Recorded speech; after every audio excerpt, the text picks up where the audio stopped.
What's up, everybody? Bill Tendo here. I know I haven't made a video in a long time, but I'm making one tonight for a reason, for what I think is an important reason. I do a lot of complaining and stuff like that, and sometimes there's events in this world that make all of that kind of stuff seem extremely small. Um, so I'm posting this on YouTube, and I'm not really well known on YouTube. My videos don't get a lot of views, but I've been in the gaming space for a long time now. And so most people know who I am, and I don't mean that arrogantly. I've crossed paths with a lot of people, and I've spoke to a lot of people. Chances are most of your favorite gaming creators and I have had conversations or done projects together that you might not know about. But what I wanted to talk about was how did I get to today? And how I get to today, honestly, I want to tell a little bit of a story. And I hope y'all stick around for 5 minutes and let me tell this story. Um, and, you know, in the comments, tell me your story because I can't imagine it'd be much different. Like certain parts are just mine. I understand that, but some parts are going to be universal. So, um, here's a story. Basically, 10 years ago, I was living down outside of New Orleans with my three kids, and I was raising them myself. And I met my wife, and she lives here in New York. And so she flew down there, and we rented a U-Haul, and I moved to New York, and we lived together for a little while, and then we got married. And I've been happily married ever since. Greatest decision I ever made in my life. So for the first time in my life, I actually had a partner, and I wasn't raising three kids alone anymore. And I had a couple extra dollars in my pocket. And what do you do when you have a couple extra dollars in your pocket? Well, it was me. I survived Hurricane Katrina down in New Orleans, and I had lost my comic book and video game collection. And because I was raising children and all of that, I didn't really have much in the way of video games or anything. And I did enjoy playing them occasionally. I think I bought a Nintendo 64 from one of my son's friends with a couple games. Was having a great time with that. And then, now this is 10 years ago, I found the Game Chasers, Billy and Jay on YouTube. And boy, did I watch the shit out of them. I enjoyed it so much because I've always been a flea market and yard sale person. I love going to those, and I'm watching these guys like really live it up and do the thing. They're going out every weekend, they're going to flea markets, they're going to yard sales, they're going to pawn shops, wherever. And they're finding all these awesome games at awesome prices. Now, this is before the COVID video game boom, when everything really kind of took off and prices got really high, and you could still find good deals, but not quite like you could pre-COVID. Um, so I watched it all. I became a fan of Billy and Jay. I became a fan of their friends. Um, like Woodhawker, 8-Bit Eric. I was a fan of all of it, and I followed everybody on YouTube, and they really inspired me to get back into gaming. And at the time, I was running a really successful meme page. I hate to say it, on Instagram with about 30,000 followers, and the negativity of it was getting to me, and I'm like, okay, so I'm gonna switch this.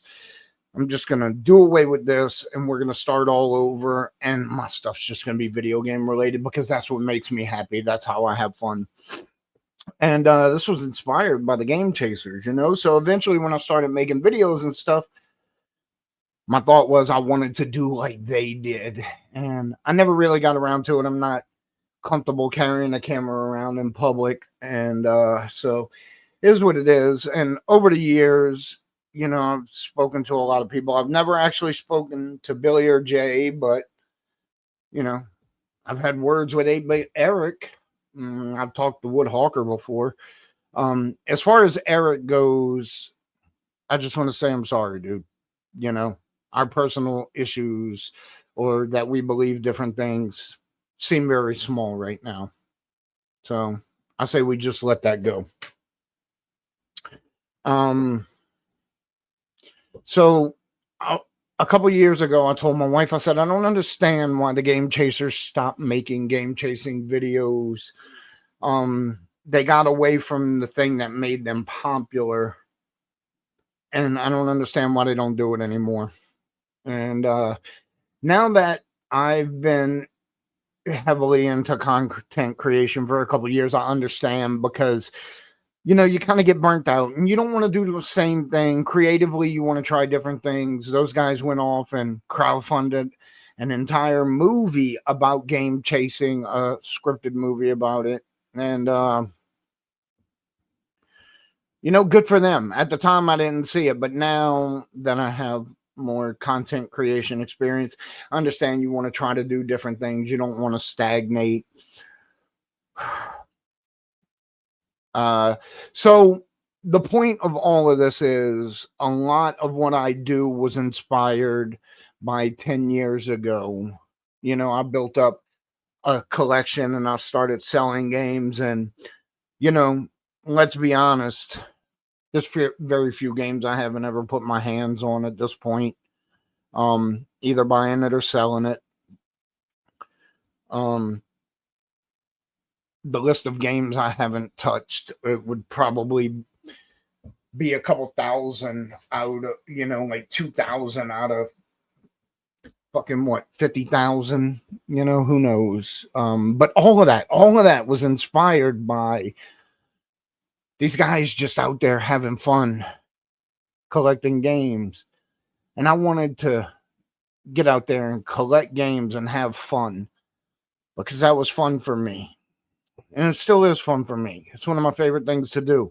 Get out there and get a good deal. That really amps me up, makes my day. Let's be honest, the reason. Okay, so I've done enough rambling. That's my story. That's how we get to today. And so, because of that, the Game Chasers fairly disappeared about 2 years ago off of social media. You still see Jay once in a while. You see the convention that he helped create and that he runs, Retropalooza. They're very active. Billy has been having a battle with cancer and he passed away yesterday. That sucks. He seemed like a good guy that was just out there trying to have fun and live his life. And like I said, he was a big inspiration for me for getting into gaming the way I did. It changed the way I saw gaming because I always played old video games, but I did it by myself. And I thought, I didn't think there was other people out there like me. And so these guys made me realize that the world was bigger yet more inclusive than I thought it was. And I found out there were a lot of people out there like me.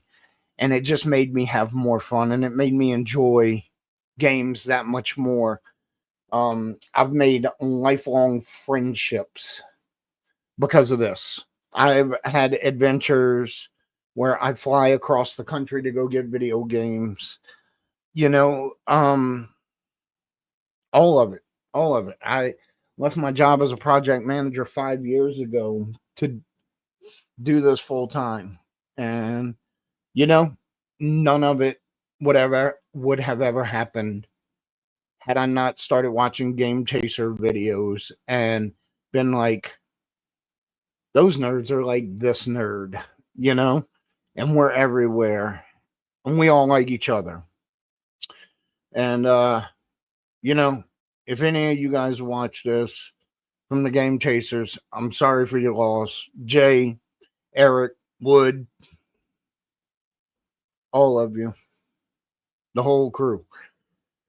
I don't know what else to say. Sorry, I haven't been looking at the camera. I'm just really rambling off and thinking to myself at this point. So, it kind of is what it is. Like I said, I've had a disagreement with Eric before, but I don't care about that. Eric, I know you lost your friend. I know life is tough. I've lost people in my life too, so I wish you all the best, man. We don't have to believe the same things, but I do believe that I